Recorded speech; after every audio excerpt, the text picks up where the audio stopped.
Hi class, what I want to do in this lecture is talk about how you do triple integrals over some type of general region. Okay, and what's great about the triple integral is that it has essentially the same properties as the double integral.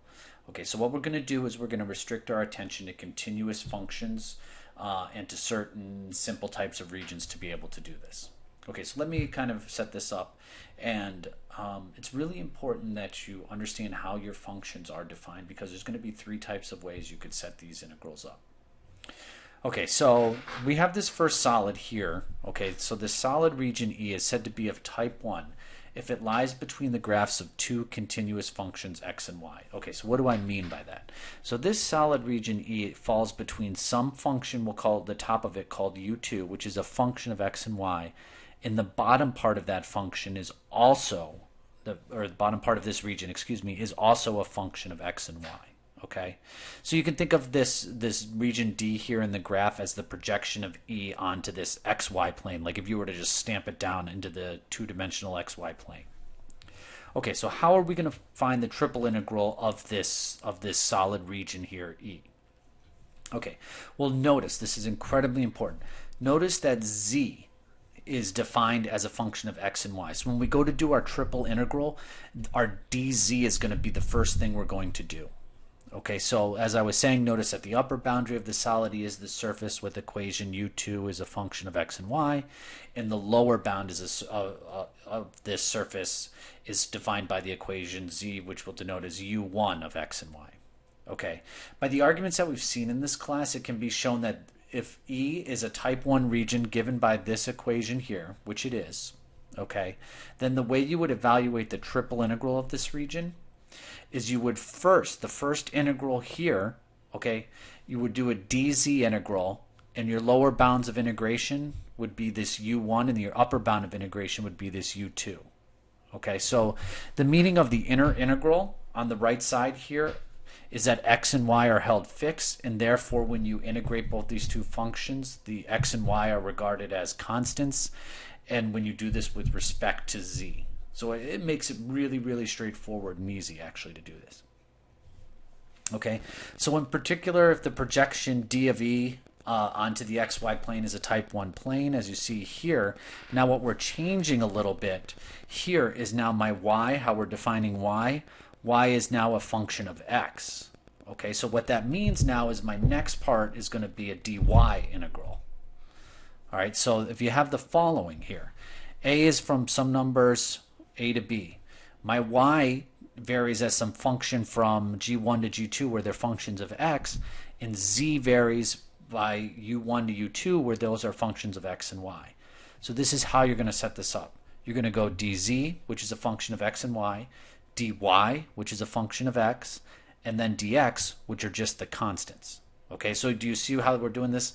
The dz is the one that's in terms of two variables. Then the second dy here is in terms of a single variable, and then our dx is the constants. That's how you're always going to have to set these triple integrals up. All right, so on the other hand, we can have a type 2 plane region. This is just defining it a little bit differently here. Here we're saying y is constants. It varies between c and d, where x is now a function of y's, and z is still a function of x and y. So what's all is going to happen is you're going to flip-flop your dx and dy here. And that's okay. That's okay. How the integral is defined and how you set it up will dictate that. It's okay to do that. Okay, so again, a solid region is of type 2 if it's of this form that I said. Okay. Here, what's going on too, this is a little bit of a different setup. I'm sorry, type 2. Where this time d is the projection of E onto the yz plane. So before we were on the xy plane, now we're on the yz plane. So the back surface x is a function of y and z, and the front surface here is also a function of y and z. All right. So now this is important because x is defined in terms of y and z. You're going to start with dx. Okay. So notice how like over here, z was defined in terms of x and y. We started with dz. In this case, x is defined in terms of y and z. We start with dx. That's important. The type 3 region here, this is now a projection onto the xy plane. So what you're seeing here is y is defined in terms of x and z. So when we go to do this type of integral, we're going to start with dy first. All right, let me give you an example to show you how this is going to be set up, okay? So we're going to use a triple integral to find the volume of the tetrahedron T bounded by the following planes, okay? X plus 2y plus z is equal to 2, x is equal to 2y, x is equal to 0, and z is equal to 0. Okay, so the first thing you're going to need to do is kind of sketch the region to get an idea of what it looks like. So when you go to sketch it, okay, in 3 dimensions, this is what you're going to see. Okay, you're going to see something like this. And its projection D, okay, is onto this xy plane. Look here, this xy plane down here. All right, so what that means, all right, we can look at and set up x or y in terms of each other. Okay, so here, this line here is y is equal to 1/2. This line here is x plus y is equal to 2, or y is equal to 1 minus x over 2. So we're going to use that to help us figure out how to set this up. Okay, so the lower boundary of T is the plane z is equal to 0. And the upper boundary of the plane is x plus 2y plus z is equal to 2. So what that means, what that tells us here, is I can solve this z in terms of x and y. Okay, so z is 0, and the upper part of the plane here, as you can see, is this z is equal to 2 minus x minus 2y. So 0 to 2 minus x minus 2y is my first part, dz. Awesome. How am I going to get my dy here?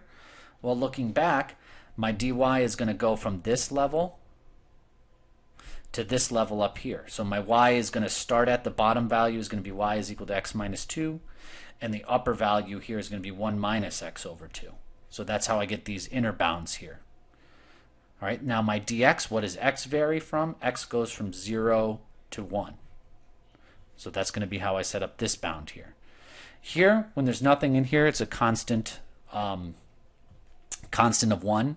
So when you integrate this, it just becomes z evaluated from 0 to 2 minus x minus 2y, which is just this. And then you can just follow the rest of this, okay? And you're going to, I won't waste the time in this lecture here, but if you were to do this, you'll end up just seeing that this ends up being 1/3. All right, so as I said in the previous lectures on this topic here, or the previous example I did, how you set up the integral is the hardest part. Once you figure that out, but doing these little sketches, and then once you get the bounds of integration, the actual integration methods never really seem that difficult.